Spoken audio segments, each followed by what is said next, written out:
Економската и енергетска криза, порастот на инфлацијата, но и по лични и семејни успеси граѓаните ќе ја паметат 2022 година. Ги прашавме и што очекуваат во новата 2023.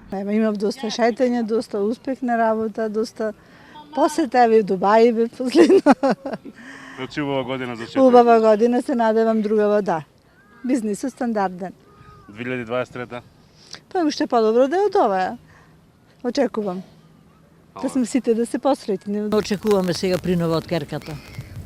Па за нова година тука и тоа не прави среќни. Некои ќе ја паметат годината по растот на цените, но и по почетокот на преговорите со Европската Унија. Растов на цените, по намалување на стандардот, поскапување на струја. Тешко ли се живееше во 22-та? Па потешко. Потешко така, поекономично, така, постегнато малце, стандардот се намали, тоа е. Сега еве струјата оскапуваат, како што кажуваат, и се по струјата одит, се таа влечит поскапување. Овие договорите со Бугарија, договорите со Грција, НАТО. влезот во НАТО, што влеговме во НАТО. Сега што ево ги отвараме преговорите веќе, ги отвараме преговорите сега за Европска Унија. Тоа е позитивно. Да, позитивно. Што очекувате 23-та? Се овозможи малку подобар живот за младите, да не ни се исцелуваат младите.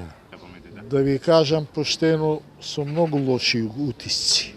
Многу лоши мислења. Само ово дозгора може да помогне, никој друг. Што очекувате 23-та? Да ти кажам поштено, избори мора да има душа. Ова неиздржливо е. Ова е неподносливо.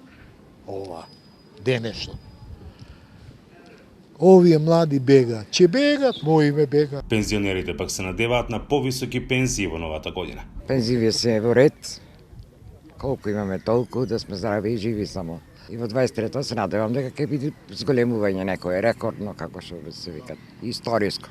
Светот пак 2022 ќе ја памети по војната во Украина, кризата на економски и енергетски план и недостигот на храна на глобално ниво.